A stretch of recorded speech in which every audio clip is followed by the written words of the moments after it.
नमस्कार मित्रों, जय श्री कृष्ण। भगवान श्री कृष्ण भागवत गीता में मनुष्य जीवन का सबसे बड़ा रहस्य बताते हैं। वे कहते हैं कि यह मनुष्य जन्म अत्यंत दुर्बल और अनमोल है।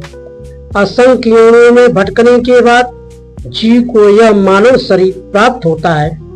गीता के अनुसार मनुष्य जन्म ही ऐसा अवसर है जहाँ जीव अपने जीवन का अंतिम लक्ष्य प्राप्त कर सकता है। यदि मनुष्य जीवन में परमात्मा की प्राप्ति कर ले, अपने वास्तविक स्वरूप को जान ले और भगवान की भक्ति में लग जाए तो उसका जन्म मरण का चक्र समाप्त हो जाता है। फिर उसे संसार में बार बार जन्म लेने की आवश्यकता नहीं पड़ती। लेकिन यदि मनुष्य केवल भोग विलाप, मोह, क्रोध, लाभ, लोभ और अहंकार में अपना जीवन व्यर्थ कर देता है तो वह फिर से कर्मों के बंधन में बंध जाता है।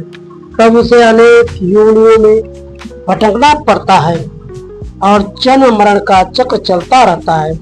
श्री कृष्ण कहते हैं, परमात्मा तक पहुंचने के अनेक मार्ग हैं। ज्ञान योग, कर्म योग, भक्ति योग और ध्यान योग, इन सभी का वर्णन भागवत गीता में विस्तार से किया गया है। लेकिन भगवान विशेष रूप से निष्काम कर्म और सच्ची भक्ति को अत्यंत सरल और प्रभावी मार्ग बताते हैं।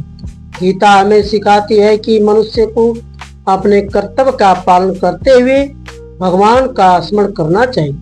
हर कर्म को भगवान को समर्पित करके करना चाहिए। जब मनुष्य अपने मन को भगवान में स्थिर कर लेता है तब उसका जीवन सफल हो जाता है। इसलिए मित्रों, इस दुर्लभ मानव जीवन को व्यर्थ न जाने दें। गीता का अध्ययन करें, भगवान श्री कृष्ण की शिक्षाओं को अपनाएं और अपने जीवन को परम लक्ष्य की ओर आग्रह करें। यदि याद रखिए, मनुष्य का जन्म केवल जीने के लिए नहीं बल्कि परमात्मा को पाने के लिए मिला है। जय श्री कृष्ण। राधे राधे दोस्तों।